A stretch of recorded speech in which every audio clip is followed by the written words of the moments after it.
Graham, I'm going to feature the fixed spools today. A lot of people use multipliers. They're brilliant, but unfortunately you get bird's nests now and again. The fixed spool is bomb proof. It's simple, kids can use it, anyone can use it. You open the arm and throw it. Keep your 2 fingers on there of course, otherwise you'll be in a right mess, but it's very easy to use. This is the Achios 80, which we featured before. It's been succeeded by the 100 model. Now I don't know if you can see this in the camera, but if you can look, I'll put it close up, you can see how long this spool is.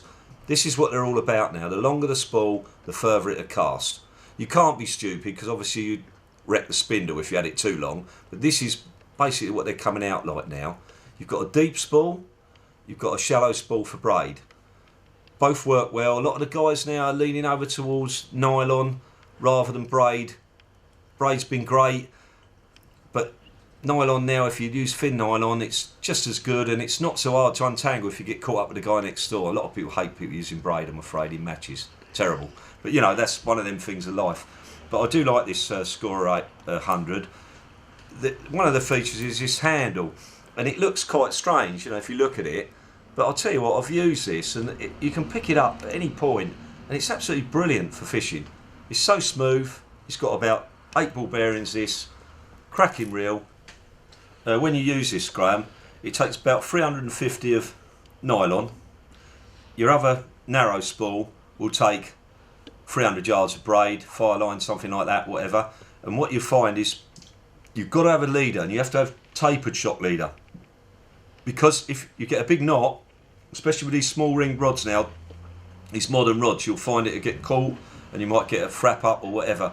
If you've got tapered leader, you get a very small knot, it whacks through the rings beautifully, all nice and smooth, and you'll find that, you know, even young lads here, that they can cast these miles, and it's so simple, you won't believe it. So beginners or people starting up, what sort of breaking strain of line or diameter would you advise for the average guy going beach fishing?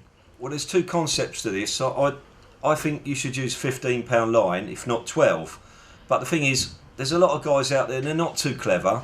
So a good thing to start off with can be 25-pound all through, because obviously you've got no leaders to worry about and you can just throw it. So some people go different ways, but if you want to get the ultimate distance, you've got to have about 12-pound line, nice and soft line, and you must have a tapered shock leader. I don't know if you can see the tapered shock leader here. It's from normally about 15 to 70, and what I always do, if you're tying a shock leader, when you take the first, there's 5 leaders on here, when you take the first one off, I normally get rid of about 4 or 5 feet, so that you're not tying to 12-pound line, you're tying to about 16, which gives you a bit more strength, you know? Yeah, I know what you mean. And then how long is each leader then? They're a little bit over length, to be honest with you. So you can afford to cut them back? 17 foot, so that's why I cut them back. Yeah. They're too long. Yeah. And you find that you've got forever a leader on there, although you can't go back too short, because obviously you crack off. Yeah, especially if you're having those longer rods. I normally take about 4 foot off one end and about a foot off the other end if it's too long. Gotcha. Off the 60-pound end or 70-pound. But you just definitely got to have a tapered shock leader. If you don't have a tapered shock leader, then you're in trouble, because you're going to get a big knot hitting your small rings, causing you all kinds of problems, you know. But as I say, there is the other context that you could have it with no leader and have 26, 25-pound all the way through, but then you've still got to be careful, and you mustn't start swinging the lead around then with pendulum stuff and all that, because that would be dangerous, you know. This has got a lovely drag system on it. It's very easy to set, all nice and smooth. I think the way forward with these reels though is that you need to have one, for the companies out there if they want to listen, you want one, when you go carp fishing, you have quick take-off spools. And the only problem with this is you take this front bit off on the beach, and what happens? You can see what's going to happen, can't you? Yes. You're on the beach, yes. faffing about trying to change the spool because you've had problems. Exactly. Or you caught on a rock or whatever. So you take the front drag off. Forever. As you can see, it will finally come off. And then when you do get it off, you drop it. Yeah. Don't you? You only want a bit of grit in that as well. You drop it, you get a bit of sand in there. There's a great thing here for, you know, which some of the companies should realise. You want to push on spool, push off spool, take it off quick. So that's what they do with the carp fishermen. The carp anglers, they got those reels already. All the carp anglers got it on all your bait runners. You just come straight off, change the spool. This is bit primitive, really. Yeah. And Now there's no need for it. It could have a push-on spool, and you'd be away. I think Tronic's one of the companies is doing it already, but it's not that. You know, you want the right reel with the right context. You know. Yeah. Now, why is it that on beach fishing, and you've sown that seed in my mind now? Why do people not use a bait runner system like that for beach fishing? Because if I go fishing, say I won't smooth down fish, I'm going to back the drag off though, in case I lose the bloody rod. It's complicated, Graeme. You don't need it. You know, like you've got carp running off. You could use a bait runner for bass fishing or something like that, but you don't really need to make it more complicated. But the take apart spool, like I said to you, is a push off spool that comes off really fast. Plonk the next one on with a braid on, and you're fishing. All this messing about on the beach, taking this off. Yeah, I've done it. I've dropped one off a pier. I've dropped it exactly that. The nut. That's sort of back in the dark ages, really. Unfortunately, if you look at any good freshwater reel, they take the spool off in seconds. They change it. Done. What's the difference with a sea one? That's right. That's true. Simple. Get it done, boys. Now, on the bottom end of the market, these are good, obviously good quality reels. What is a good bottom end of the market reel? What would a guy come in and spend? You know, like a real beginner, a birthday present. Mum wants to buy a birthday present, something like that for the nipper. What would you spend? 30, 40, 50 pounds? You got a wide range of fixed spools, and they start from about £20, believe it or not. Is that right? You can get a good one for 40.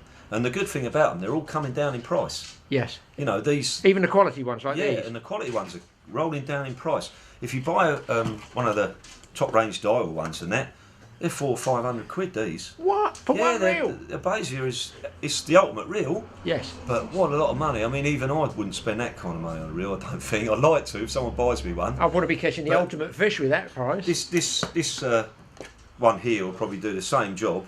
Yeah.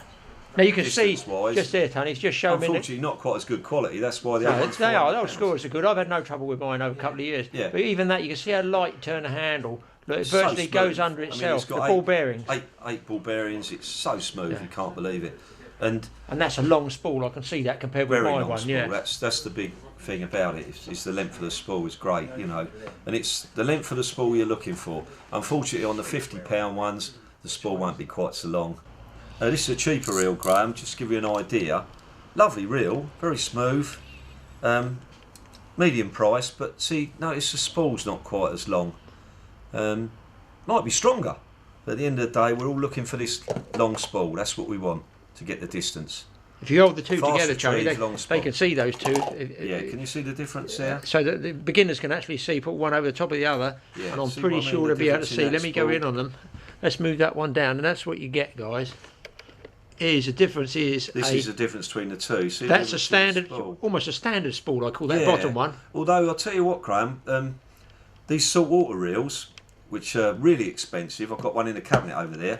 They're all made with they're different. You know, like when you go out marlin fishing and that, they use a saltwater reel. Yes. And they use a smaller spool because obviously on this one you would get torsion.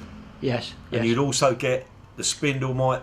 You know, you get too much pressure. Big tuners and stuff on that. It's not good. So what they tend to do on these saltwater reels is they use a spool that's narrower. Yeah. But they're all bomb-proof and they're really expensive. You know, some of the big companies do these, and they're £300-400, really? £500. But they're so strong, they're bomb-proof. You know what you mean? You could just pull in anything with them. There was not that we're plugging it, but there was one called, I think it was a Pen 850 SS.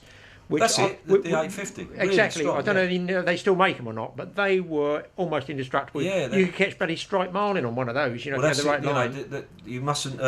You mustn't mix these up with saltwater reels because the saltwater reels are really expensive. They'll catch all kinds of fish, big game fishing.